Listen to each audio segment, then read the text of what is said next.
कुंडली में शनि की स्थिति आपकी हेल्थ और बॉडी पार्ट्स पर कैसा असर डालती है, यही बता रहे हैं आज आपको पंडित सुरेश पांडे जी कालचक्र में। अब बात करते हैं शनि की साढ़े साती की। जब शनि की साढ़े साती शुरू होती है तो इसके अलग अलग चरणों में इसका असर शरीर के अलग अलग अंगों पर दिखाई देता है। सबसे पहले बात करते हैं साढ़े साती के इनिशियल पीरियड की।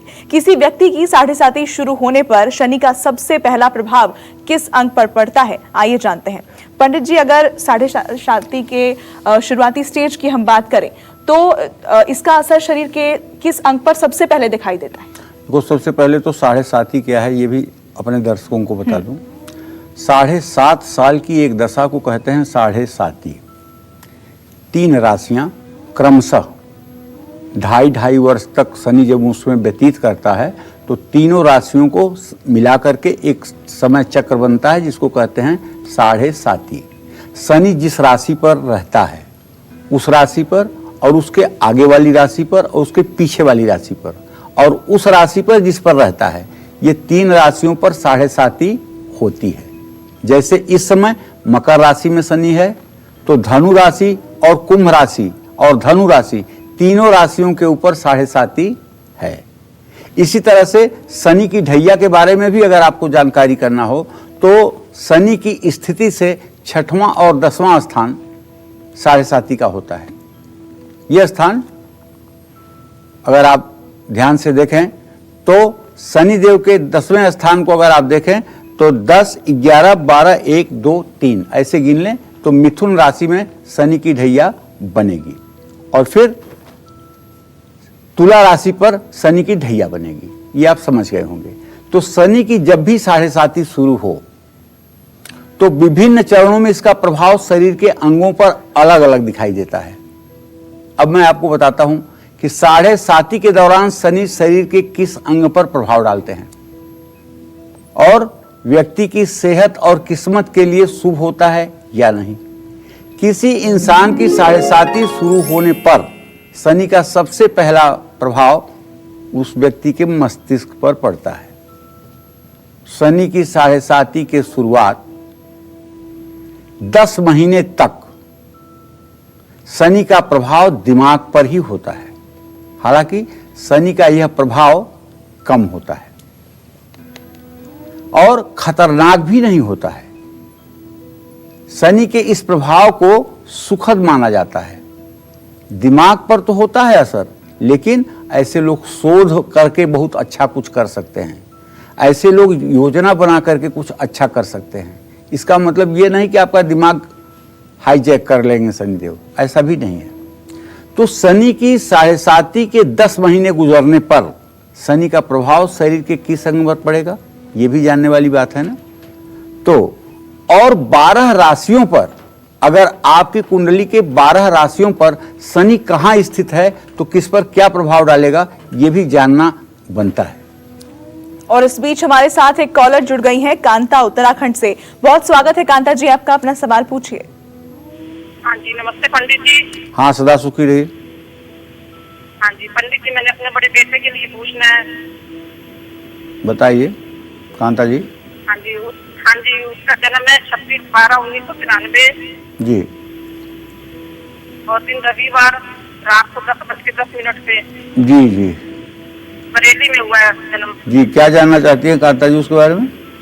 हाँ जी, उसके एक तो नौकरी के बारे में जानना चाहती हूँ, दूसरी उसका कैरियर कैसा रहेगा, उसकी नौकरी सरकारी है या प्राइवेट में काम करेगा और उसका भविष्य कैसा रहेगा। देखिए कांता जी, आपके पुत्र भाव का स्वामी जो है शुक्र है और शुक्र की स्थिति अपने भाव से अष्टम में है। इसलिए हम ये कह सकते हैं अभी तो इनके करियर में न तो जान पैदा हो सकी है, ना ही ये रोजगार परक ठीक ढंग से हो पाए हैं, ना ही इनका भविष्य अभी किसी अच्छे रास्ते पर चल सका है। ऐसी स्थिति में कांता जी, इनका भाग्योदय होने में भी मुझे जो लग रहा है अभी से लेकर के 17 जनवरी 2023 तक का विलंब बना हुआ है। मतलब जब ये 30 साल के होंगे तब इनका भाग्योदय होगा। सरकारी नौकरी की जहां तक बात है, मुझे कहीं से भी नहीं लग रहा है शुक्र और चंद्रमा को देख करके कि सरकारी नौकरी के क्षेत्र में सफलता मिल सकती है। लेकिन प्रयास नहीं बंद करने चाहिए, दुर्गा जी की उपासना करना शुरू कर देना चाहिए दुर्गा चालीसा और विंध्येश्वरी चालीसा का रोज पाठ करना शुरू कर देना चाहिए और नवरात्र का व्रत करना चाहिए।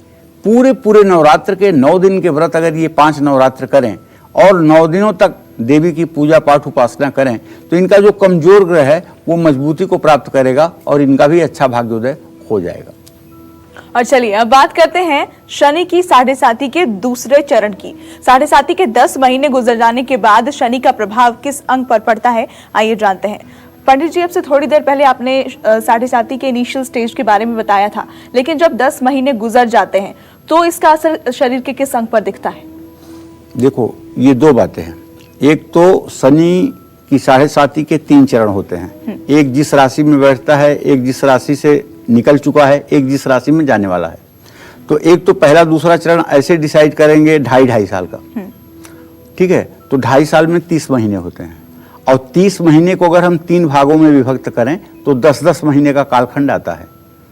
तो अभी दर्शकों को ये बताना चाहता हूं कि अभी एक ही राशि में गोचर करता हुआ शनि 10-10 महीने में 3 पारियां जब करेगा तो वो कैसा रहेगा आपके जीवन के लिए, उस विषय की चर्चा है। अभी पूरे 2.5 साल वाली चर्चा नहीं है। तो देखो, शनि की साढ़े साती के 10 महीने गुजरने पर शनि का प्रभाव मुंह पर आ जाता है। इस दौरान 3 महीने 10 दिनों तक व्यक्ति का मुंह से संबंधित परेशानी उत्पन्न होती है। अगर उम्र आपकी 27 साल से ज्यादा है तो मुंह में छाले पड़ सकते हैं, आप कटुवचन बोल सकते हैं, आप दूसरों को हर्ट करने वाली बात बोल सकते हैं, आप अपनी बात से मुसीबतें पैदा कर सकते हैं और तरल पदार्थ, नशीले तरल पदार्थ का ऐसे समय में सेवन कर सकते हैं। शराब की शुरुआत प्रायः इसी दशा में शुरू होती है, जिसके कारण ये पूरे जीवन को बर्बाद करता है। ये अच्छा नहीं होता है और जिस पर साढ़े साती होती है उसको तकलीफ उठानी पड़ती है, साथ में पूरा परिवार बेचैन और परेशान रहता है। शनि का मुंह पर प्रभाव हानिकारक माना जाता है, क्योंकि देखिए मुंह जो है ना, ये क्या है, एक तरह से ईश्वर ही है।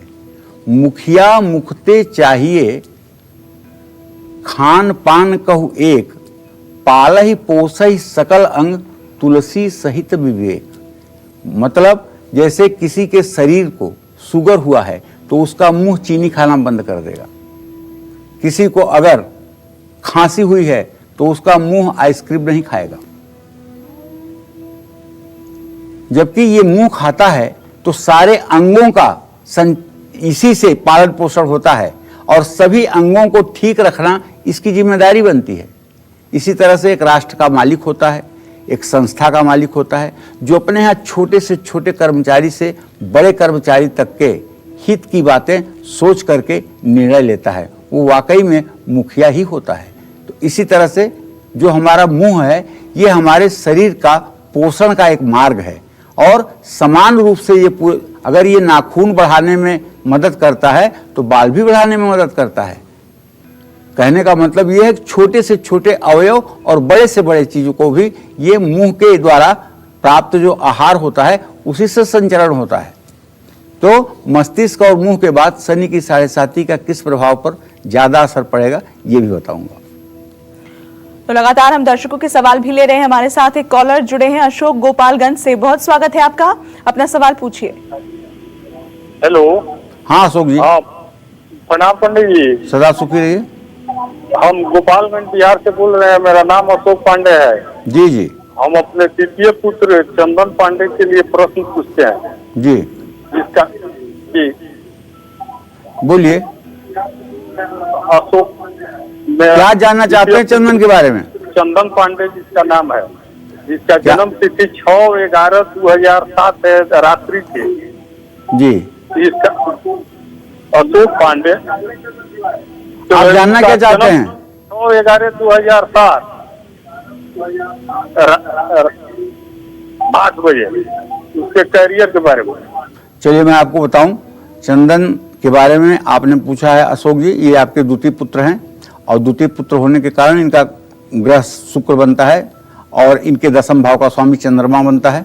अभी तो इनकी उम्र सिर्फ और सिर्फ 13 साल है, लेकिन ये 2 लाइन में बहुत अच्छा कर सकते हैं।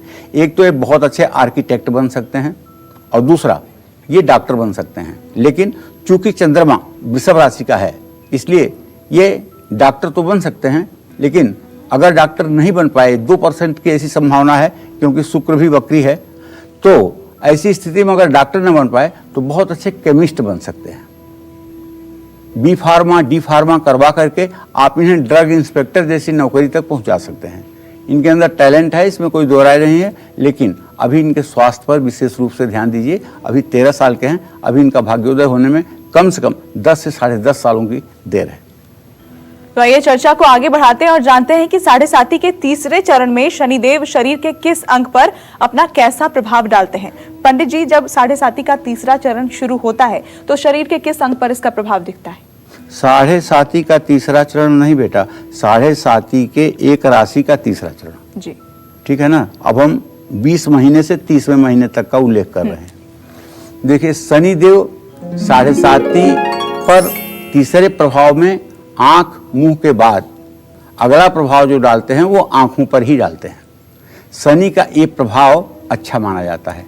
आगामी 3 महीने और 10 दिनों तक शनि महाराज दाहिनी आंख को प्रभावित करते हैं, लेकिन ये दाहिनी आंख को प्रभावित तब करेंगे जब या तो ये द्वितीय भाव में होंगे और या ये अष्टम भाव में होंगे, तभी प्रभावित करेंगे। क्योंकि दाहिना नेत्र जो होता है द्वितीय भाव होता है, बायां नेत्र जो है वो 12वां भाव होता है, तो प्रभावित तो तभी करेंगे। और उसके बाद आगामी 3 माह 10 दिन के लिए अपनी दृष्टि ये बाईं आंख पर भी डालते हैं। दोनों आंखों पर शनि का प्रभाव देखा जाता है। शनि की ये दृष्टि जब आंखों पर आती है तो आंख के नीचे एक काला स्पॉट, काला धब्बा बनता है, और ये कुछ दिनों के लिए बनता है, ठीक हो जाता है। लेकिन जिनकी कुंडली में शनि हर समय के लिए खराब है, उनको ये प्रायः काला धब्बा बहुत दिनों तक रहता है। बाईं आंख पर प्रभाव शुभ डालता है और दाहिनी आंख पर यह प्रभाव विजय दिलाता है। तो ऐसे में शनि देव का अलग अलग प्रभाव, ऐसा नहीं है कि 7.5 चल गई तो आप केवल रोते ही रहेंगे, या सुख आ गया तो परमानेंट आपको सुख ही रहेगा, ऐसा नहीं है। उतार चढ़ाव होता रहता है। इसलिए सारी चीजों का सामंजस्य बना करके तब शनि के फलादेश का मूल्यांकन करना चाहिए।